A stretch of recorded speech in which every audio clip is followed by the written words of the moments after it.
Hey everybody!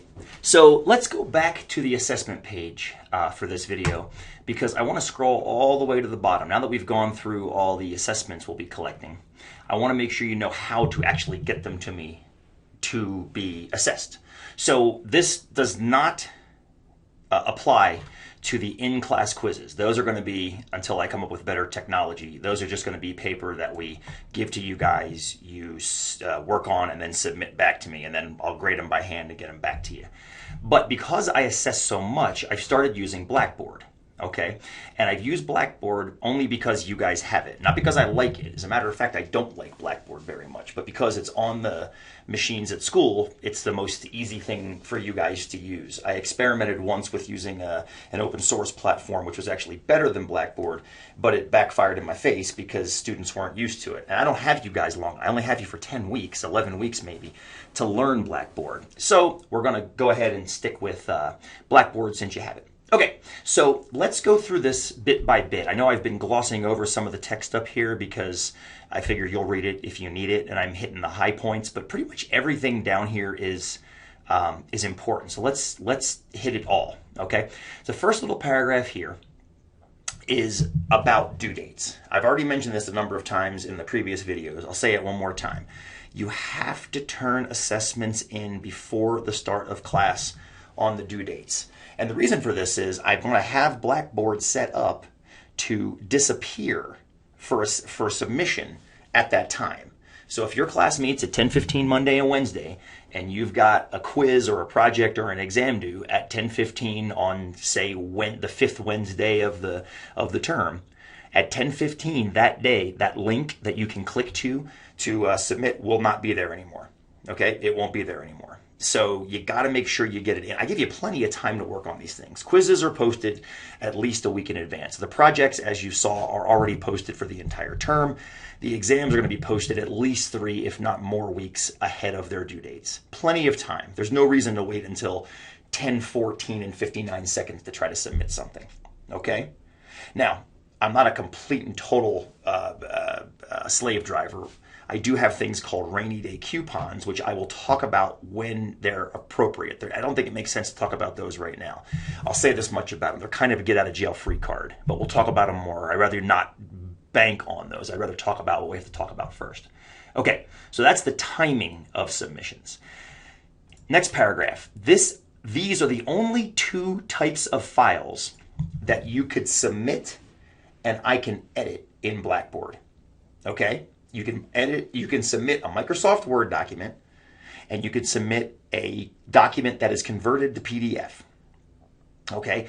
Later on, I'll have you submit Excel, but I can't edit it, but that's okay. We'll talk about that later. Right now, the lion's share of what you're going to submit, Microsoft Word documents or PDF files. The reason this is so important is these are the only 2 kinds of files I can open in BlackBoard, number 1. And number 2, they're also the only 2 types of files I can apply comments to. And that's the thing is, I don't just give you a number when I grade you. I give you a number with comments on any errors you may have made, or comments on things that you did exceptionally awesomely. So you got to make sure you give me a document I can actually do that in. Make sense? Hopefully that makes sense. So let's keep going. I'll talk more about this. I'll talk more about this again.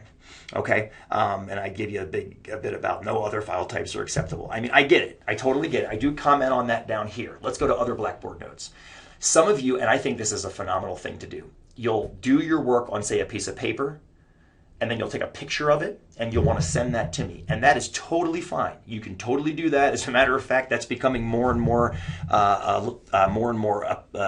acceptable in outside of academics. My band recently sent a contract to MTV done that way. Took a picture of our signatures and sent it to them as a picture.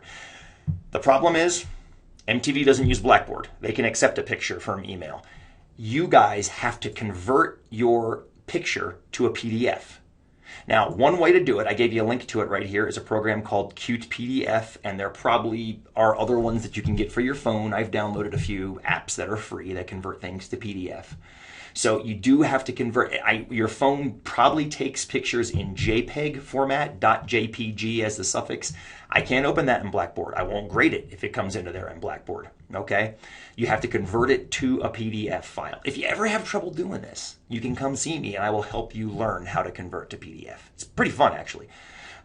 Okay, that's number one. Number two, there is a student comment box in Blackboard. And that's fine. You can leave me notes in there if you want. Don't leave your work in there. I can't comment on anything you put in the comments box. So that's just dead text. I can't do anything with it. And that's the important part, is being able to comment. I want to be able to talk to you guys about what you've submitted. So don't do anything in the comments box, except if you want to say like, hey, how you doing? Or whatever. Okay? Please don't deliver hard copy to me. And this doesn't apply to in-class quizzes. This applies to everything else. Don't deliver hard copy to me unless I've talked to you about it on a case-by-case basis. I'll also say this now. It's in the next page, but don't email me something. Suppose you try to submit something to Blackboard at 10:16 and Blackboard's link is gone. That doesn't mean I want you to email it to me. If you email it to me late, I'm going to delete it. You can talk to me in class about why something is late, and we do have protocol for dealing with late stuff, but emailing me something is not a way to do it. So, okay, so those three hopefully make sense. Here we go. This is a bit about making sure that what you give me I can actually read. So giving it to me is one thing. Making sure I can actually read it is another one. So I got two students to give me permission to post their work. Here's one of an exam that was given to me by a 244 student a while ago. I mean, this is really over and above. I'm not expecting this level of neatness, although it's freaking phenomenal. Beautifully typed, everything labeled, numbered. Highlighted answers are not necessary, but nonetheless, it's a very, very nice submission. Beautiful dropped in pictures. Again, great. I don't expect any of this unless I tell you to actually submit things like this to me. But this is definitely over and above. Over and above. Okay, so beautiful. I can read that. I can open it. If I need to, I can drop comments onto it because it's in PDF form. You see that up there? It's in PDF form. Here's one that I can't. See, this is somebody took a picture of it, which is fantastic. The problem is they never resized it. If I try to blow this up, if you look at this and I try to blow this up, can I do that in here? Oh yeah, here we go. Oh no, it's not letting me do it. Well, see, I can't blow it up anyways. This is kind of annoying. I can't make it bigger, so I can't read it. But even if I could blow this up, even if I could blow this thing up, hang on a second, let's do this. There we go. Even if I can blow this up, it breaks up because it's such low quality. I think that's the word between, pretty sure. But I shouldn't have to think anything. It should be super clear. Also, this thing is rotated. That's annoying. Rotate it for me. You know, present your absolute best work. This work looks really good on that paper. The only problem is I can't read it, so I don't know if it looks really good. This looks just as good as that last one I showed you. It's just that it's illegible. So don't submit something like that to me. Okay? All right. If I can't read it, I won't grade it. Okay? If it comes in a wrong format, I won't grade it. All right? We'll talk about this a lot in the first week, but we'll learn this very quickly too.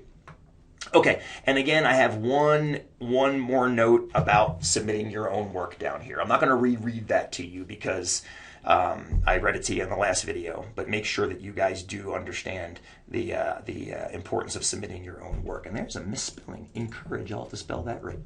Okay, all right, so next video, a couple more pages to talk about, and then we're almost done.